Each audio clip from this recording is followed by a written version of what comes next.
नमस्कार. आपल्या देशाचे माजी उपपंतप्रधान माननीय लालकृष्ण अडवाणी यांना नुकताच देशाचा सर्वोच्च नागरी सन्मान भारतरत्न जाहीर झाला.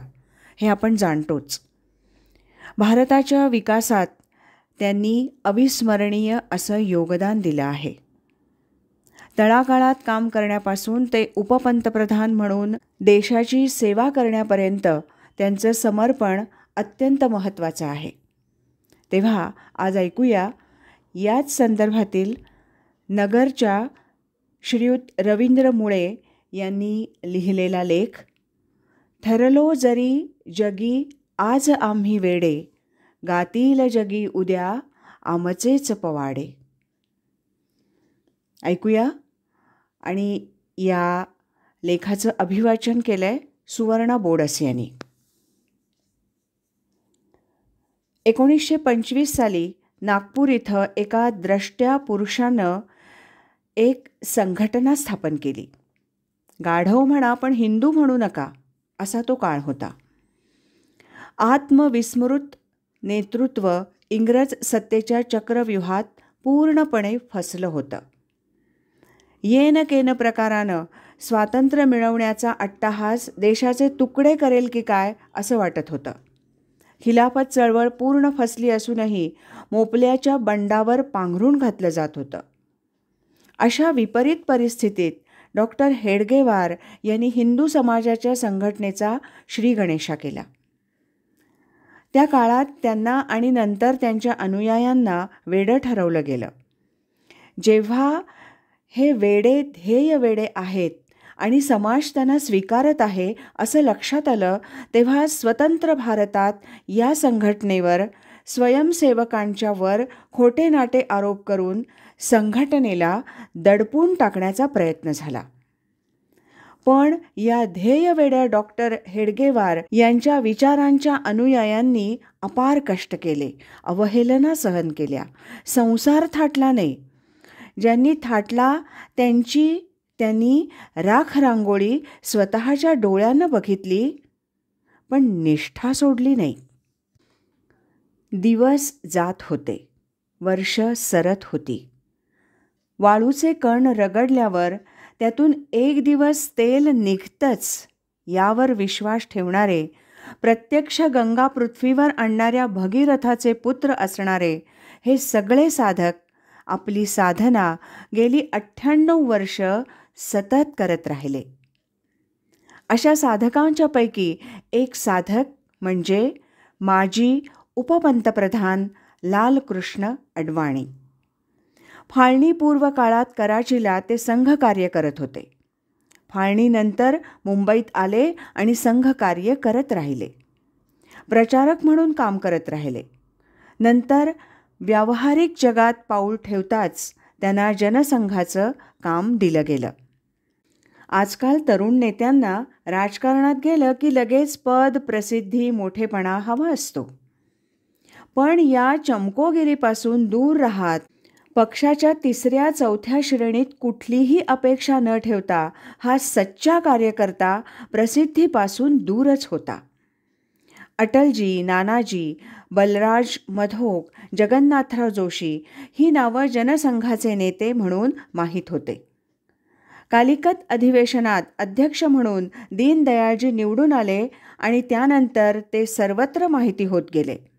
पण त्यांच्या विचारांचा धसका घेतलेल्या शक्तींनी त्यांचा काही काळातच अंत घडवून आणला. त्यानंतरही लालकृष्ण अडवाणी हे नाव फार प्रकाशात आलं नव्हतं. इंदिरा गांधी यांनी आणीबाणी आणली आणि त्यातून, त्या आंदोलनातून जी नेतृत्व उभी राहिली, त्यात अडवाणी हे नाव हळूहळू माहिती होऊ लागलं. 1977 साली जनता पक्ष स्थापन झाला. त्याचे 4 सरचिटणीस घोषित झाले. त्यात मधुलिमये यांच्या बरोबरीनं अडवाणी हे नाव घोषित झालं. अडवाणी यांच्याकडे रोजच्या पत्रकार परिषदेची जबाबदारी होती. हिंदी आणि इंग्रजी भाषेवर सारखंच प्रभुत्व असणारे लालजी यांनी निवडणुकीच्या निकालाचा अंदाज सर्व मतदान झाल्यावर सांगितला होता त्यावर कुणाचा विश्वास बसण्यासारखा नव्हता, परंतु त्यांचा अंदाज अचूक ठरला आणि अडवाणी हे नाव सर्वत्र आदरयुक्त भावनेनं घेण्यास सुरुवात झाली. मोरारजी मंत्रिमंडळात ते नभोवाणी मंत्री बनले. चित्रपट क्षेत्राची त्यांना आवड, विशेष करून इंग्रजी चित्रपट हमखास त्यांना आवडायचे. काही काळ पत्रकारिता केलेली, त्यामुळं या खात्याला एक वेगळी उंची त्यांनी निर्माण करून दिली. हे खातं खरं तर आणीबाणीत विद्याचरण शुक्ला यांनी बदनाम केलं होतं, पण प्रसार भारती विधेयक पारित करून त्यांनी माध्यमांना स्वायत्तता देऊ केली, जेणेकरून भविष्यात कुणीही सरकार सेन्सॉरशिप लादून माध्यमांना त्यांचं हत्यार बनवणार नाही. हे त्यांचं ऐतिहासिक कार्य दुर्लक्षित राहिलं, पण ते फार महत्त्वाचं होतं. तरी पण त्यांनी आपल्या राजकीय प्रवासात नेहमी अटलजी यांच्या छायेत राहण्यात आनंद मानला. हा त्यांच्या मोठेपणाचा आणखी एक पैलू.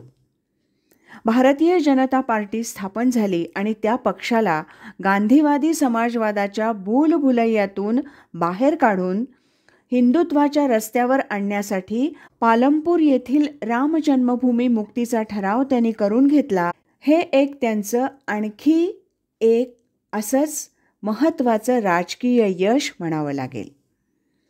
मला आठवतंय 1987 साली ते आले होते आणि सांस्कृतिक राष्ट्रवाद आणि आजची राजकीय स्थिती यावर 2 किंवा 3 प्रवचन सत्र त्यांची झाली होती. सामान्य कार्यकर्त्याला अगदी विनम्र पण उत्तर देणारे एक स्वयंसेवक अडवाणी असं त्यांचं मनोज्ञ दर्शन आम्हाला झालं. पुढे त्यांना प्राप्त झालेली राजकीय उंची बघितल्यावर स्वयंसेवक म्हणून त्यांचा अनुभवलेला साधेपणा अधिकच भावला. 1989ला एक अद्भुत प्रयोग झाला आणि एकाच वेळेस डावे आणि भाजप यांनी पाठिंबा दिलेलं व्ही.पी. सिंग सरकार सत्तेवर आलं. राम जन्मभूमी आंदोलन ऐन भरात होतं. हिंदू समाज एक संध होत होता, पण याला राजकीयदृष्ट्या छेद देण्यासाठी मंडल आयोग हे शस्त्र म्हणून बाहेर काढलं गेलं. अशा वेळेस हिंदू समाजात निर्माण होणाऱ्या जागृतीचं रूपांतर राजकीय परिवर्तनात करण्यात अडवाणी यांनी काढलेल्या रथयात्रेचं योगदान ऐतिहासिक ठरलं. छद्म धर्मनिरपेक्षता म्हणजे सुडो सेक्युलरिझम हा शब्द भारतीय राजकारणात रूढ करताना त्यांनी डावे, काँग्रेसी, पुरोगामी, लुटियन्स या सगळ्यांना एका रांगेत आणलं. आजच्या राजकीय परिस्थितीला खऱ्या अर्थानं त्यांनी केलेलं हे ध्रुवीकरण कारणीभूत आहे. इथूनच पुढे NDAची स्थापना आणि प्रवास सुरू झाला. व्ही.पी. सिंग काळात त्यांची राजकीय मुत्सद्दी गुणवत्ता पणाला लागली होती, पण त्यातूनच एक नवी आघाडी निर्माण झाली. भाजपाची स्वीकारता वाढली. अटलजी यांना पंतप्रधान म्हणून बघण्याचं अनेक स्वयंसेवक, कार्यकर्ते यांचं आणि समाजाचं दीर्घकालीन स्वप्न प्रत्यक्षात साकारणारे मुख्य शिल्पकार अडवाणीजी होते हे लक्षात ठेवावं लागेल. गृहमंत्री आणि उपपंतप्रधान म्हणून काम करताना त्यांनी केलेलं कार्य देशाच्या अंतर्गत सुरक्षेच्या दृष्टीनं खूप ऐतिहासिक ठरलं. पोटा कायद्याची निर्मिती हे सुद्धा त्यांचं एक महत्त्वाचं कार्य तसं दुर्लक्षितच ठरलं. कंदाहार आणि त्रिपुरा अपहरण हे जरी त्यांच्या काळात घडलं असलं तरी जसवंत सिंग सारख्यांना सांभाळून घेताना हे अपयश त्यांना माथी घ्यावं लागलं. मंत्रिमंडळाची सामूहिक जबाबदारी म्हणून त्यांनी कधी याचा उच्चार केला नाही, हा त्यांचा मोठेपणा. त्यांच्यावरती जेव्हा हवाला संदर्भात आरोप झाले त्यावेळी त्यातून निर्दोष सुटेपर्यंत पुन्हा संसदेत येणार नाही ही घोषणा त्यांनी केली आणि ती पाळली. हे त्यांच्या शुद्ध राजकीय आणि सामाजिक जीवनाचं व्यवच्छेदक लक्षण म्हणावं लागेल. तत्कालीन सरसंघचालक पूजनीय रज्जूभैया यांनी त्यांच्यावर व्यक्त केलेला त्यावेळी विश्वास हा त्यांच्या स्वयंसेवक म्हणून शुद्ध व्यवहाराचं प्रमाणपत्र म्हणावं लागेल. प्रमोद महाजन, व्यंकय्या नायडू, सुषमा स्वराज, अनंतकुमार, अरुण जेटली यासारखं राष्ट्रीय नेतृत्व घडवण्यात त्यांची महत्त्वाची भूमिका तर होतीच, पण आजचे आपले पंतप्रधान नरेंद्रजी मोदी यांच्यातील प्रशासकीय गुण ओळखून त्यांना पुढे आणण्यात, त्यांना सतत प्रोत्साहन देण्यात त्यांची खूप मोठी भूमिका होती, हे इथं लक्षात ठेवावं लागेल. एका वर्तमान काळातील पंतप्रधानांच्या मागे खंबीरपणे उभं राहताना दुसरा भविष्यातील पंतप्रधान घडवणारा, स्वतः विरोधी पक्षनेता म्हणून काम करताना सुषमा स्वराज किंवा अरुण जेटली यांच्यासारखा विरोधी पक्षनेता घडवणारा हा अद्वितीय संघटन शरण नेता होता. पुण्याच्या एका प्रभात शाखेत विरोधी पक्षनेता म्हणून आल्यावर त्यांच्यातील एक शाखा कार्यवाह सर्वांनी बघितला, कारण त्यांनी नंतर मंडल करून गटनायकांची चौकशी करताना मागे हात बांधून शाखेचा पट बोटांच्या गणितानं पूर्ण केला.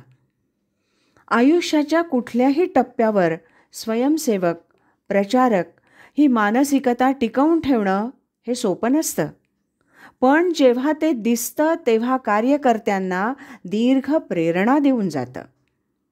कधीकधी राजकारणात सोयीचा नसलेला स्वभाव वैशिष्ट्यामुळं सुधींद्र कुलकर्णी, यशवंत आणि शत्रुघ्न सिन्हा यासारख्यांनी काही लाभ उठवण्याचा प्रयत्न केला. जिना प्रकरण काहीसं त्यांना आणि सगळ्यांनाच त्रास देणारं ठरलं, पण एवढ्या दीर्घकाळ सामाजिक जीवनात इतकं निष्कलंक राहणं आणि अजूनही वैचारिकदृष्ट्या सुस्पष्ट असणं हे त्यांच्या भारतरत्न पदवीला सार्थक करणारं आहे. संविधान, संसद, न्यायपालिका आणि माध्यमं या चारही स्तंभांवर त्यांचा विश्वास आणि निष्ठा, संघटना आणि विचार याबद्दल अतूट बांधिलकी या त्यांच्या वैशिष्ट्यामुळंच त्यांचा जीवनप्रवास इथपर्यंत येऊन पोहोचला. 1925 साली सुरू झालेल्या संघरूपी राष्ट्रयज्ञात अनेक आहुती पडल्या. अनेक जीवनं दधीची समर्पित होत राहिली, पण त्याच यज्ञातून समर्पित तेजस्वी ज्ञानपुत्र या भारतभूमीसाठी जन्माला आले, प्रगट झाले. त्यातीलच एक म्हणजे लालकृष्ण अडवाणी. 1952 साली या देशाच्या राजकीय व्यवस्थेत सांस्कृतिक राष्ट्रवाद रुजवण्यासाठी जी यात्रा प्रारंभ झाली, त्या यात्रेतील हा यात्रिक रामलल्ला अयोध्येत प्राणप्रतिष्ठित झाल्यावर भारतरत्न म्हणून सन्मानित होतो आहे, हे त्या प्रभू रामचंद्रांच्या असीम भक्तीचं फळ आहे. येणाऱ्या रामराज्याचे शुभ संकेत आहेत, कारण आता रामराज्यात निष्ठेला बळ, द्रोहाला वळ आणि सज्जनांचा सन्मान, दुर्जनांचा अपमान हेच अपेक्षित आहे. एकूण लालकृष्ण अडवाणी यांना भारतरत्न मिळणं हा पूजनीय डॉक्टर हेडगेवार यांनी निर्माण केलेल्या सामाजिक चळवळीचा, विचारांचा सन्मान आहे. प्रवास सन्मानासाठी सुरू केलेला नव्हता, तरी तो स्वाभाविक परिणाम आहे, पण त्यात न गुंतता अजून अपूर्ण असलेली ध्येय साधना करत राहणं हेच लालजी यांना अपेक्षित असणार.